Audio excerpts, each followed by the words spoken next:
Bapak Ibu yang dikasih Tuhan. Firman Tuhan pada kesempatan siang hari ini berjudul penerimaan dan pengampunan dalam keluarga. Firman-Nya diambil dari Injil Lukas pasal 15 ayat 1 sampai ayat yang ke-32. Saya akan baca sampai ayat yang ke-19 ya. Nanti ada ayat 20 dan seterusnya. Kita akan mendengarkan penjelasannya juga. Judul perikopnya adalah perumpamaan tentang anak yang hilang. Yesus berkata lagi, ada seorang mempunyai 2 anak laki-laki. Kata yang bungsu kepada ayahnya, Bapa, berikanlah kepadaku bagian harta milik kita yang menjadi hakku. Lalu ayahnya membagi-bagikan harta kekayaan itu di antara mereka. Beberapa hari kemudian anak bungsu itu menjual seluruh bagiannya itu, lalu pergi ke negeri yang jauh. Di sana ia memboroskan harta miliknya itu dengan hidup berfoya-foya. Setelah dihabiskannya semuanya, timbullah bencana kelaparan di dalam negeri itu dan ia pun mulai melarat. Lalu ia pergi dan bekerja pada seorang majikan di negeri itu. Orang itu menyuruhnya ke ladang untuk menjaga babinya. Lalu ia ingin mengisi perutnya dengan ampas yang menjadi makanan babi itu. Tetapi tidak seorang pun yang memberikannya kepadanya. Lalu ia menyadari keadaannya, katanya, betapa banyaknya orang upahan Bapakku yang berlimpah-limpah makanannya, tetapi aku di sini mati kelaparan. Aku akan bangkit dan pergi kepada Bapakku dan berkata kepadanya, Bapa, aku telah berdosa terhadap sorga dan terhadap Bapa. Aku tidak layak lagi disebutkan anak Bapa. Jadikanlah aku sebagai salah seorang upahan Bapa. Sampai di sini dulu pembacaan firman Tuhan. Bapak Ibu yang dikasih Tuhan, sudah disampaikan slide-nya. Ya, salah satu perumpamaan yang diajarkan Yesus tentang keselamatan dalam Lukas pasal 15 ini adalah perumpamaan tentang anak yang hilang. Dalam beberapa terjemahan yang lain, itu judulnya sama juga. Bapa yang mengasihi, artinya sama ya. Atau ada juga yang menerjemahkan Bapa yang mengasihi. Dalam hal ini, tokoh sentralnya adalah Bapa dan anaknya yang bungsu. Jadi kalau kita lihat film, itu yang menjadi tokohnya utamanya itu adalah Bapak dan anaknya. Bapak Ibu yang dikasihi Tuhan, perumpamaan ini menceritakan tentang kasih seorang bapak kepada anaknya. Dipotong dulu sedikit ya. Kami sangat bahagia sekali beberapa hari yang lalu, 3 hari yang lalu telah dikaruniakan seorang cucu. Bapak Ibu yang dikasihi Tuhan, mendapat seorang cucu, senang, bahagia itu baru kata orang lain. Tapi persisnya, waktu 3 hari yang lalu lahir, baru senangnya itu nyata, bukan kata orang lain. Sekalipun benar juga kata orang lain, punya cucu itu sangat senang. Nah demikian juga, ya apalagi yang ayah atau bapak punya anak, sangat senang sekali. Secara pribadi saya dulu waktu punya anak pertama senangnya luar biasa. Senang itu juga artinya bahwa bukan sekedar senang. Waktu dia lahir, kemudian besar, bertumbuh besar, dewasa dan seterusnya, bapak yang baik itu dia mengasihi anaknya, menyayangi anaknya. Di sini kita melihat dalam perumpamaan yang tadi sudah kita baca, sekalipun anaknya itu telah meninggalkan bapaknya dan menghabiskan hartanya, berpoya-poya, berpesta pora dengan cara hidup dunia, sehingga menjadi melarat, menjadi miskin. Tapi kita melihat di sini bahwa bapaknya itu dia adalah seorang bapak yang baik. Dia tetap, nah di sini penting sekali dalam perumpamaan ini, bahwa status bapak itu tidak hilang, sekalipun anaknya itu dikatakan terhilang atau hilang, atau dikatakan oleh Alkitab mati tapi hidup kembali. Itu adalah mencerminkan juga tentang kasih Bapa di dalam nama Tuhan Yesus yang begitu mengasihi kita. Alkitab mengatakan seringkali kita tidak setia, tapi Dia Bapa yang setia. Dan itu adalah menjadi sebuah acuan, cerminan, gambaran bagi kita bahwa saudara dan saya adalah Bapa yang mempunyai anak. Dan bagaimana sikap perlakuan kita kepada anak-anak kita. Saya terkesan dengan Pak Tarwan, manggut-manggut terus Pak Tarwan. Karena dia ngerasain sekali, saya ngelihat sekali. Sekalipun anaknya begini begitu, Pak Tarwan itu salah satu contoh seorang bapak yang sangat-sangat mengasihi anaknya. Amin. Kita semua tentunya di dalam Tuhan. Bapak Ibu yang dikasihi Tuhan, padahal perbuatan daripada anak ini sungguh luar biasa, dapat dikatakan kurang ajar. Ya, dia bahkan dari sudut pandang dari secara keluarga bapak kepada anaknya ini sangat kurang ajar kepada bapaknya. Tetapi juga saya mempelajarinya Bapak Ibu, bahwa dia itu bukan hanya kurang ajar kepada bapaknya atau keluarganya. Budaya atau tradisi orang Yahudi, bahwa mereka itu menganggap babi itu kotor dan najis. Lah, ini adalah anaknya bapak, di mana yang digambarkan adalah seorang Yahudi. Jadi dalam hal ini, kelakuan perbuatan anak bungsu ini sampai pada satu titik dia dalam kemelaratan, kesusahan, penderitaan karena perbuatannya sendiri. Dia pada akhirnya dia mendapat pekerjaan menjaga babi. Tadi katakan babi itu bagi orang Yahudi disebut najis dan kotor. Jadi artinya begini, sebagai seorang Yahudi anak ini, dia juga merusak harkat dan martabatnya orang Yahudi. Di mana dia ada di lingkungan sekitar babi, bahkan ada di situ, di kandang babi itu. Bapak Ibu yang dikasihi Tuhan, jadi komplitlah kalau boleh dikatakan anak ini kurang ajar, baik keluarganya, bagi juga masyarakat umumnya. Artinya juga bahwa perbuatannya itu sedemikian rupa, sangat-sangat, boleh saya katakan, jahat. Bapak Ibu yang dikasihi Tuhan, status Bapak yang baik tetap melekat padanya. Tadi saya sudah sampaikan bahwa sekalipun anaknya sedemikian rupa jahatnya, tapi dia tetap menerimanya. Hal ini juga menggambarkan tentang kasih Bapa kita di surga, Bapak Ibu, yang di dalam Tuhan Yesus, yang tetap setia mengasihi sekalipun terkadang ya anak-anaknya tidak setia. Seperti yang dikatakan di dalam 2 Petrus 3:9, saya bacakan buat kita. Tuhan tidak lalai menepati janjinya, sekalipun ada seorang yang menganggapnya sebagai kelalaian, dan ini garis bawah, tetapi Ia, Tuhan Allah, sabar terhadap kamu, karena Ia menghendaki supaya jangan ada yang binasa, melainkan supaya semua orang berbalik dan bertobat. Itulah kasih Bapa yang sejati. Berkenan dengan tema dari Sinode GBI, di mana bulan ini adalah bertemakan tentang bulan keluarga, maka perikop pembacaan firman Tuhan tentang perumpamaan anak yang hilang ini tentu saja membahas tentang peran Bapa secara jasmani terhadap anak-anaknya.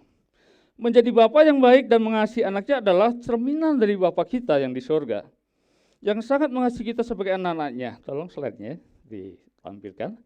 Apa saja yang kita pelajari dari perumpamaan berkaitan dengan penerimaan dan pengampunan di dalam keluarga.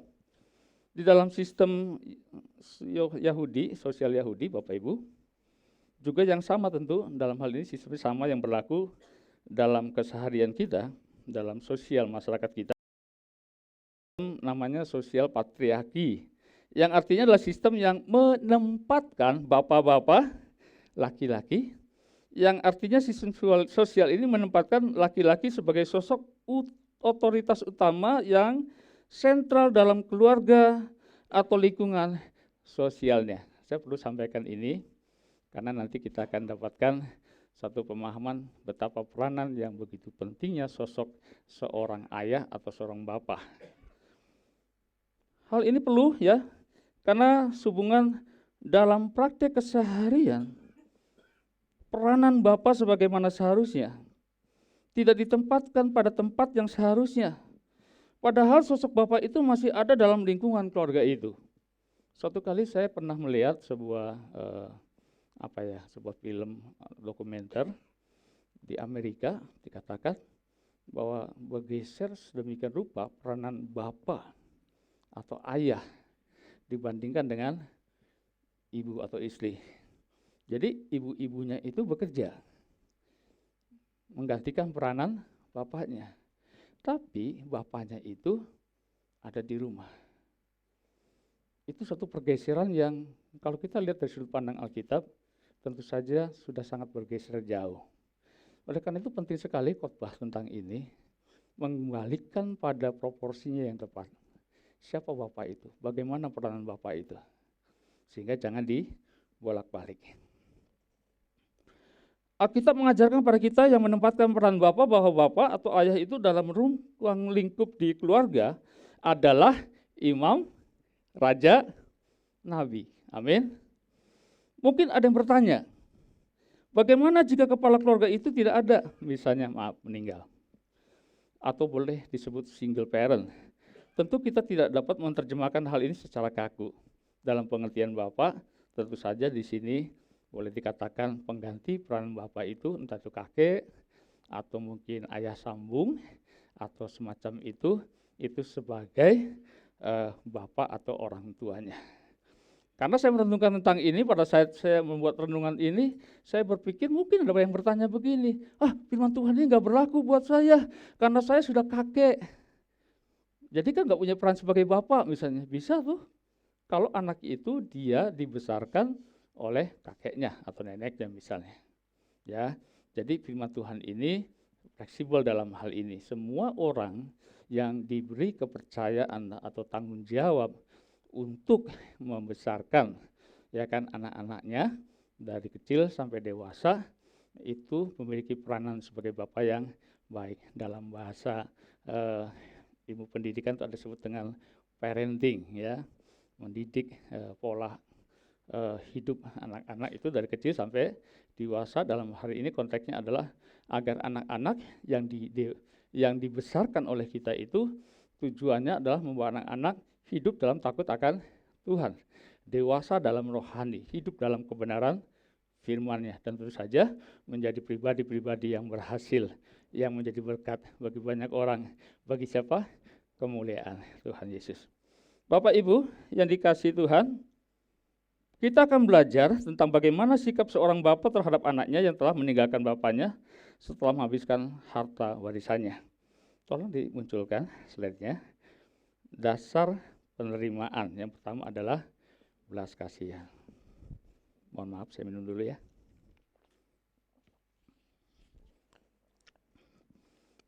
Di dalam ayat yang ke-20 dikatakan, maka bangkitlah ia dan pergi kepada bapaknya. Ketika ia masih jauh, ayahnya telah melihatnya, lalu tergeraklah hatinya oleh belas kasihan. Ayah itu berlari mendapatkan dia, lalu merangkul dan mencium dia.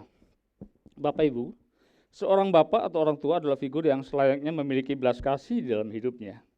Dalam perumpamaan itu digambarkan bagaimana ia bukanlah bapak yang mengedepankan murka, kemarahan, dan kekejaman. Meskipun sebenarnya ia bisa melakukannya terhadap anak bungsu yang kurang ajar. Kesalahannya bisa dilakukan oleh siapapun di dalam keluarga. Namun orang tua perlu meminta agar Tuhan mencurahkan belas kasihan kepadanya. Bapak Ibu yang dikasihi Tuhan, yang harus diperhatikan di sini adalah keteladanan bapak kepada anggota keluarganya. Itu sangat penting sekali. Bagaimanapun kita mengajar mendidik anak-anak kita, tapi kalau bapaknya atau orang tuanya itu jarkoni, apa itu? Ngajarin tapi nggak ngelakoni, maka akan banyak kegagalan. Hal ini selaras dengan apa yang ditulis dalam firman Tuhan Kolose 3 ayat 21. Hai bapak-bapak, janganlah sakit hati anakmu supaya jangan tawar hati. Itu salah satu ayatnya ya. Tapi bisa mewakili tentang keberadaan bapak-bapak. Jangan buat anak itu menjadi pahit hati. Anak itu menjadi seorang sosok pribadi karena ya kita memperlakukan dia dengan tidak baik. Dalam prakteknya memang Bapak Ibu bertindak sebagai bapak yang baik emang gak mudah. Oleh karena itu kita perlu pengajaran daripada firman. Contohnya teladan Bapa kita di sorga di dalam nama Tuhan Yesus. Apa itu masalahnya yang membuat hal itu banyak gagalnya? Penyebabnya tadi saya sudah sampaikan, tidak memiliki keteladanan. Ada satu contoh yang mungkin sebagian besar kita tahu. Beberapa waktu yang lalu ada kasus yang menghebohkan di Indonesia, seorang anak pejabat pajak yang menyiksa temannya. Singkat kata, akhirnya diproses karena memang salah ya, melakukan penganiayaan. Tapi hal yang menjadi perhatian kita atau saya adalah di mana bapaknya. Ternyata bapaknya itu tidak dapat melakukan parenting atau pendampingan. Apa yang terjadi? Bapaknya sendiri melakukan perbuatan melawan hukum yang dalam waktu yang sama dia pun terkena kasus pidana, ada di penjara, ada jadi sorotan masyarakat karena pelanggaran hukumnya. Artinya di sini pada saat anaknya itu dia mengalami sesuatu masalah di mana membutuhkan pendampingan orang tuanya, nggak dapat pendampingan, tidak ada teladannya. Itu contoh yang pertama. Lalu pernah nggak Bapak Ibu yang dikasih Tuhan, kita pernah begini, ada satu lagu, Bapa sentuh hatiku. Seingat saya lagu itu sekitar tahun 2003 ya, lagu itu sudah ada. Tahukah latar belakang lagu itu? Latar belakang dari lagu itu adalah ada seorang gadis yang diperkosa oleh bapaknya. Penderitaan yang sungguh luar biasa. Gambar bapaknya itu rusak. Sehingga tidak mudah kalau dia kemudian seperti halnya harus menyanyi misalnya gini. Bapa engkau baik, susah sekali pastinya. Karena gambaran yang ada itu luka batin ya, bahwa Bapak itu adalah sosok yang brengsek. Bapak itu sosok yang menyakiti dirinya. Dan apa yang terjadi? Seorang gadis ini yang tidak disebutkan namanya, dia gila. Kemudian dipasung, diikat dengan rantai. Dia bersahabat dengan salah seorang, mungkin kita tahu, pengarang lagu rohani yang bernama Jason atau Jason itu. Lalu singkat cerita, Jason pergi keluar kota, tapi betapa kagetnya beberapa waktu kemudian gadis ini dia menelpon Jason. Dan dia bilang, bukannya kamu itu maaf gila? Dan kamu bisa telepon saya, apa yang terjadi? Lalu dia memberi kesaksian. Pasungan dia lepas, rantainya lepas. Dia kontak Jason, adakan pertemuan, dia sampaikan bahwa apa yang terjadi itu karena diperkosa bapaknya. Dari kisah itu dia sangat sakit dan menderita. Tapi sesuatu yang luar biasa bahwa kuasa Roh Kudus menjamah dia dan memulihkan dia. Dia mengampuni, melepaskan pengampunan kepada bapaknya. Dan Jason membuat lagu yang tadi sudah saya kutip. Bapa sentuh hatiku. Bapak Ibu yang dikasih Tuhan, betapa pentingnya keteladanan itu ada pada setiap kita. Dan tentu saja keteladanan orang tua itu harus dibangun dan dibentuk melalui seorang tua atau bapak yang memiliki takut akan Tuhan, yang hidup kesaksian di dalam Tuhan, yang membangun relasi dengan Tuhan. Sekali lagi, bagaimana seorang bapak atau orang tua memberikan keteladanannya kepada anak-anaknya kalau dia tidak hidup terlebih dahulu menjadi teladan. Amin. Bapak Ibu, yang lalu sudah berlalu. Tapi sekarang tentu saja kita harus memulai lebih baik lagi.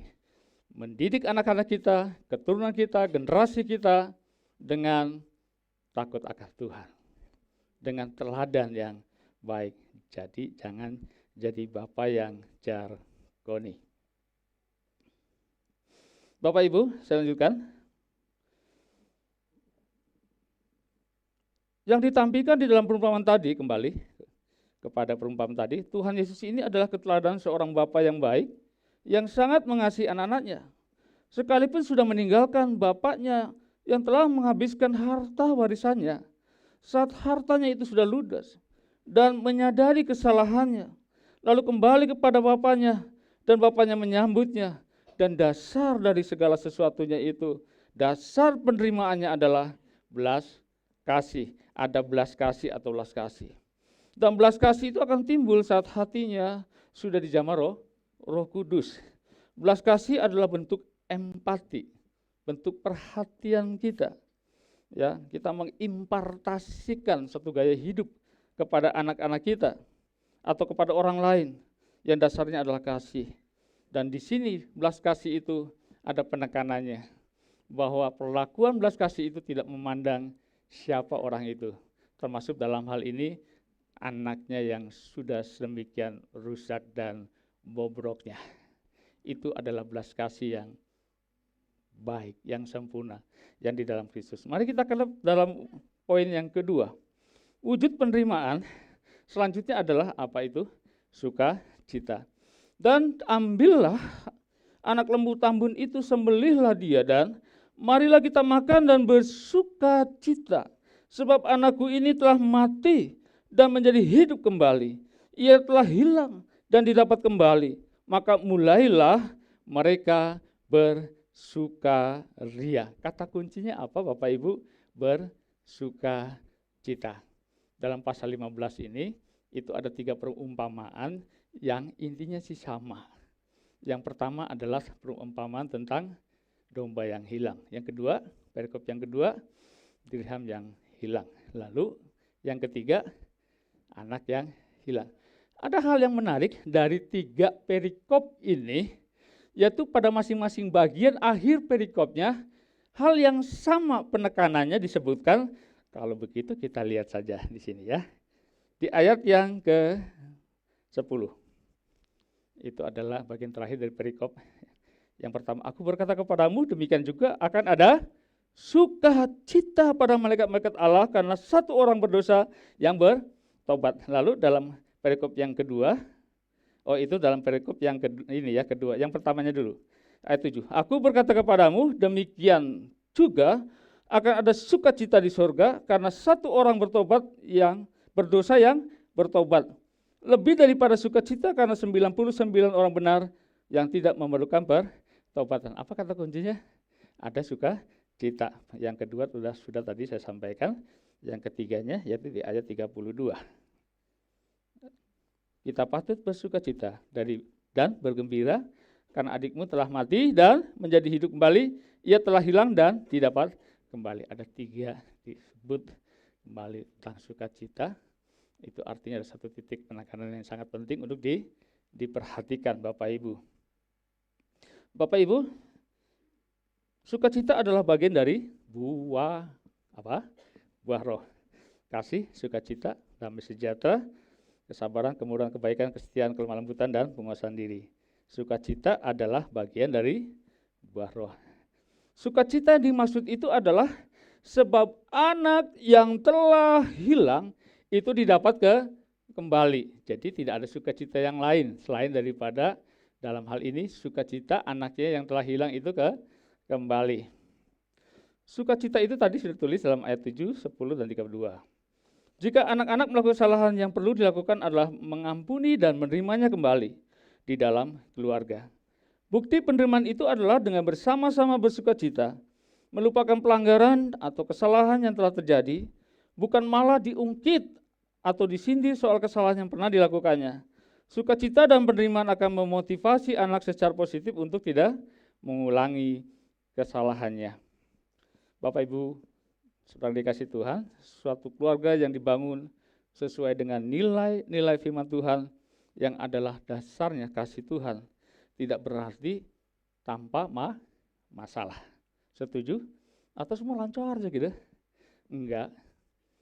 Pasti kenyataannya sekalipun kita sudah mendidik sedemikian rupa, ya tidak luput ada masalah. Tapi percayalah, selama dalam menghadapi masalah-masalah yang ada itu, selama dasar segala sesuatunya kita melaksanakan sesuai dengan firman-Nya, maka percayalah segala sesuatunya dapat diatasi dengan baik.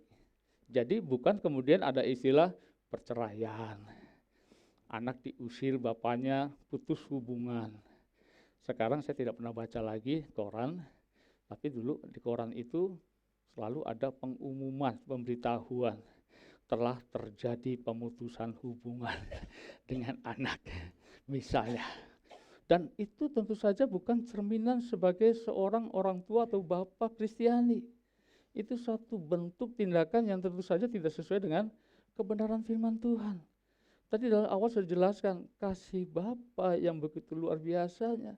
Sekalipun anaknya berbuat jahat, ikutan orang Jawa Timur ya, jahat, artinya jahatnya itu kebangetan gitu. Tapi bapaknya itu, orang tuanya, dia tetap menyambutnya, tetap selalu berharap agar anak-anaknya yang telah berbuat yang jahat itu, satu kali dia bertobat. 2 Petrus 3 ayat 9 tadi ya. Dia masih tetap sabar menantikan agar anak-anaknya itu bertobat, mendapatkan pemulihan, kesembuhan, kemenangan, dan itu adalah harapan hati setiap kita. Oleh karena itu tadi bagi bagian yang tadi itu belas kasih itu penting sekali ada pada kita. Bapak Ibu yang dikasihi Tuhan, firman Tuhan ada yang mengatakan dalam 1 Korintus 5:17, jadi siapa yang ada dalam Kristus, ia adalah ciptaan baru, yang lama sudah berlalu, sesungguhnya yang baru sudah datang. Saya cuma ambil terjemahannya begini, artinya berkaitan dengan ini begitu ya. Artinya yang sudah ya sudahlah, jangan ungkit begitu. Kita masuk ke lembaran yang baru. Seringkali masalah timbul, muncul lagi, hilang lagi. Karena masalah-masalah yang tadinya dianggap sudah beres, tapi karena tidak dengan segenap hati, suatu kali diungkit lagi, timbul lagi, masalahnya muncul lagi. Bahkan bisa jadi masalah berikutnya itu adalah dampak atau efeknya lebih besar masalahnya daripada yang sebelumnya. Ya, Bapak Ibu, itu kita harus mengikuti teladan Kristus yang mengampuni orang berdosa. Dan siapakah kita kalau kita tidak bisa mengampuni? Kalau Yesus saja dia Tuhan, dia mengampuni. Emang kita lebih hebat dari Tuhan kalau kita tidak mengampuni?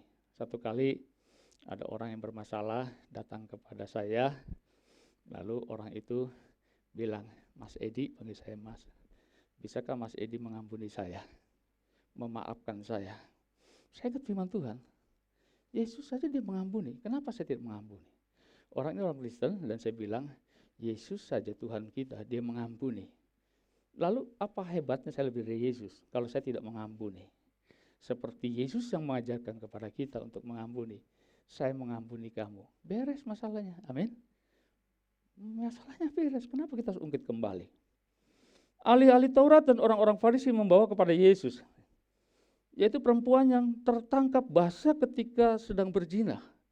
Lalu apa yang dilakukan Yesus? Sementara orang Saduki dan ahli Taurat itu, dia membawanya untuk menguji Yesus, apa yang Yesus lakukan. Pastinya berpikir bahwa Yesus kalau nggak mengampuni, disinilah celahnya. Dia bukan Mesias, dia bukan Tuhan.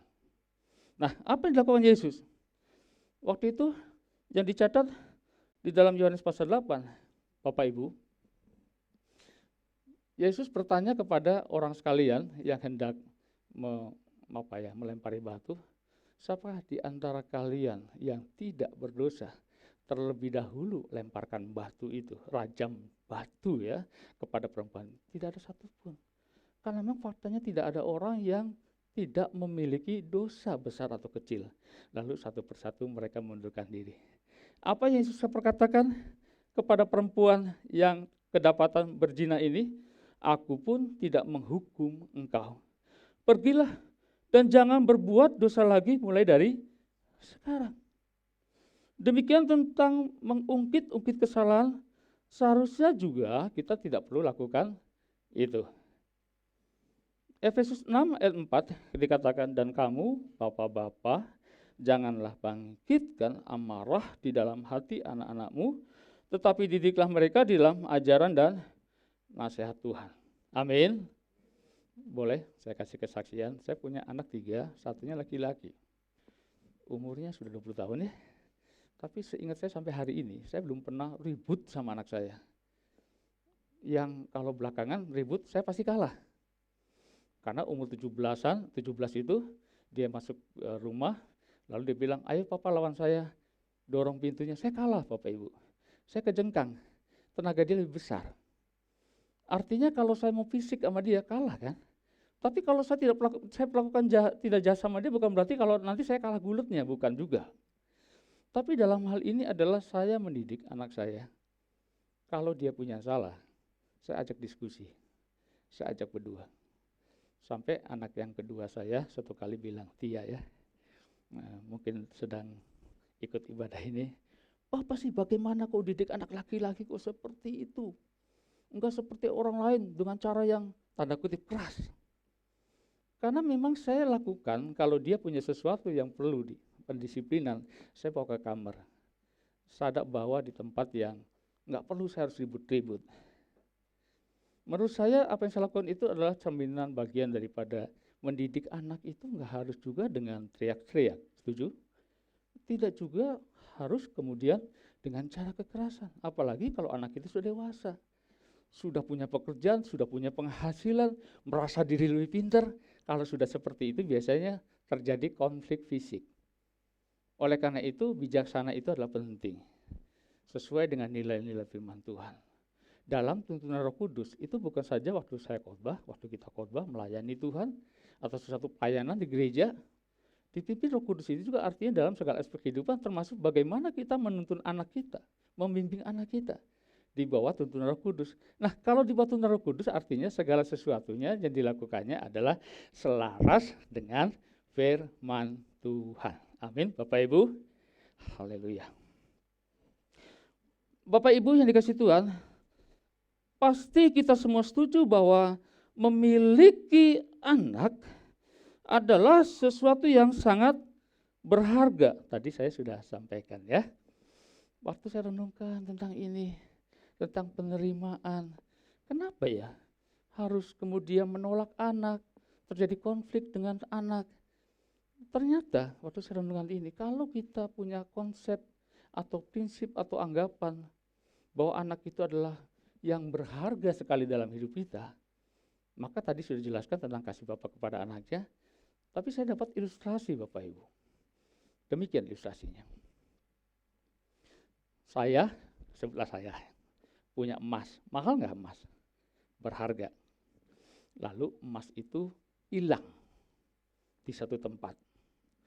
Hilang ya, maaf, jatuh di kotoran. Nah kemudian karena ini emas kan, emas nggak bisa datang sendiri, betul? Diketemukan orang di tempat di mana emas itu ada di tumpukan kotoran. Waktu dibawa ke saya, kira-kira saya menolak atau menerimanya? Halo? Menerima, sekalipun emas itu kotor. Apalagi kalau emasnya 5 kilo, wow. Terlalu mendramatisir. Masa 100 gram saja, itu kan sudah besar nilainya. Apa kita berpikir tentang kotorannya? Tidak. Tentu saja kita emasnya akan terima sekalipun itu kotor. Dan apa yang kita lakukan? Bersihkan yang kotornya itu. Lalu ditempatkan kembali emas itu pada satu tempat yang aman. Begitu. Kenapa kita tidak bisa perlakukan kepada anaknya pada saat anak kita berbuat jahat? Kalau kita menganggap anak itu adalah berharga, tentu kita akan memperlakukannya dengan sangat baik. Sekalipun seperti emas yang jatuh atau terhilang di tumpukan kotoran itu. Itulah ilustrasi yang saya dapatkan Bapak Ibu. Poin yang ketiga. Hasil penerimaan adalah hidup baru. Sebab anakku, di dalam Lukas pasal 24-nya, sebab anakku ini telah mati dan menjadi hidup kembali. Ia telah hilang dan didapat kembali, maka mulailah mereka bersukaria. Kita patut bersukacita dan bergembira, karena adikmu telah mati dan menjadi hidup kembali. Ia telah hilang dan didapat kembali. Anak-anak yang bertobat dari dosa masa lalu digambarkan di dalam perumpamaan ini sebagai mereka yang mati dan telah hidup kembali. Sampai di situ dulu, nanti ada bagian terakhirnya ya. Pada saat kepergian anak bungsu yang menjauh dari bapaknya, ya secara jasmani dia mati nggak sih? Tidak kan? Dia hidup. Tetapi yang dimaksud dengan mati ini adalah secara rohani, dia rohaninya telah mati. Artinya begini ya, dalam sudut pandang rohaninya, orang yang hidup dalam kasih Bapa, anak-anak Tuhan, yang kita hidup dalam kasih karunia-Nya, yang membangun relasi yang begitu baiknya dengan Bapa, yang menyenangkan hati Bapaknya, maka tentu segala sesuatu berkatnya dicurahkan atas anak-anaknya. Amin. Ya, itu pasti seperti itu. Tidak demikian bagi anak yang apalagi ya harta warisnya diambil semua. Ya. Lalu kemudian dihura-hura, mereka melarat. Tadi saya sudah jelaskan bagian awal, mempermalukan bapaknya, mempermalukan masyarakat Yahudinya dan sebagainya, begitu ya. Nah, orang yang seperti itu dia hidup ada dalam penderitaan, kesulitan. Alkitab tadi dalam perumpamaan itu katakan dia hidup melarat. Melarat itu dalam sisi rohani bisa juga dia miskin rohani. Orang yang jauh daripada Tuhan, dia akan mengalami kemiskinan rohani. Atau bahasa lain gersang rohaninya. Dia tidak bisa menangkap pesan Bapa, kasih Bapa. Bagaimana kita bisa mendengar kasih kebaikan, kemurahannya, dan kita menerima segala berkat-berkatnya yang begitu luar biasa, kalau kemudian jauh dari sumber yang utamanya. Oleh karena itu, apalagi saat ini banyak disampaikan tentang situasi kondisi hari-hari ini, orang banyak mengalami kesulitan, kesukaran. Ternyata juga kesukaran ekonomi berdampak juga terhadap kemiskinan rohani. Karena ekonomi, lalu kemudian orang meragukan kasih Bapa. Karena krisis ekonomi, orang sudah nggak percaya lagi, benar gak sih Tuhan memberkati? Benar gak sih Tuhan itu mendengar doa-doa saya? Benar enggak sih berkat itu dicurahkan kepada setiap anak-anaknya? Di satu sisi, keadaan ekonomi itu dia melihat fokusnya masalahnya, penderitaannya, kemiskinannya, kesusahannya. Bukankah terhadap orang yang demikian, yang terjadi adalah apa yang dia pikirkan, apa yang dia pandang menurut pandangannya sendiri. Susah, miskin, menderita, bangkrut. Beda halnya orang yang ada dalam lingkungan. Hanya dekat Allahku, rasa tenang hatinya. Ada goncang-gancing ekonomi, persoalan masalah pergumulan. Selama dekat dengan Bapa di dalam Tuhan Yesus, ada rasa tenang. Amin. Ada rasa kedamaian, ada kekuatan, ada pertolongan, ada damai sejahtera, kemurahan, kebaikannya, kasihnya, dan segala sesuatunya melimpah di dalam Tuhan. Sekalipun bukan berarti tidak ada masalah, tetapi segala sesuatunya itu ada kekuatan daripada Tuhan. Jadi gambaran tentang anak bungsu yang telah meninggalkan Bapa ini adalah fakta meninggalkan Bapa, menjauh dari kasih karunia Allah, yang didapat adalah penderitaan, kesukaran, bahkan sangat mengerikan, kematian rohani. Bapak Ibu yang dikasihi Tuhan, ada kehidupan baru yang terjadi dengan komitmen untuk menjadi lebih baik. Kehidupan baru di dalam Kristus akan dimulai dengan adanya pertobatan, ada sebuah kesadaran akan adanya dosa dan harus ada pengakuan dosa. Di ayat yang 17-19 saya katakan, dibacakan, lalu ia menyadari keadaannya, katanya, betapa banyaknya orang upahan Bapakku yang berlimpah-limpah makanannya, tetapi aku di sini mati kelaparan. Aku akan bangkit dan pergi kepada Bapakku dan berkata kepadanya, Bapa, aku telah berdosa terhadap surga dan terhadap Bapa. Aku tidak layak disebutkan anak Bapa. Jadilah aku sebagai salah seorang upahan Bapa. Pertobatan terjadi adalah adanya sebuah kesadaran akan keadaan yang terjadi pada dirinya. Sesuatu yang patut ambil teladannya dalam hal ini. Di satu sisi kita melihat sesuatu yang diperbuat oleh anak bungsunya bukan teladan yang kita bisa ambil. Tapi di sisi ini kita bisa ambil pelajaran. Kesadaran akan masalah yang terjadi bahwa menjauh dari kasih karunia Tuhan, kemudian hidup dengan cara duniawi, dan terjadi kemiskinan rohani, kemelaratan rohani, penderitaan yang sedemikian rupa, itu di sini hal yang positif ya, menyadarkan dirinya untuk kembali kepada Bapaknya. Sekali lagi, pertobatan dimulai dari sebuah kesadaran untuk kita menyadari dosa-dosa kita dan kita kembali datang kepada Bapa yang begitu baiknya, yang Dia pasti menerima kita saat kita datang kepadanya. Siapapun yang bersalah dan telah menyelesaikannya itu dan hidup makin berkenan kepada Tuhan, maka keluarga adalah tempat yang terbaik dalam mempraktikkan prinsip hidup ini. Bapak Ibu, sudah 40 menit, kiranya cukup untuk apa yang disampaikan ini. Memberkati kita semuanya. Amin. Mari tim musik untuk menyanyi.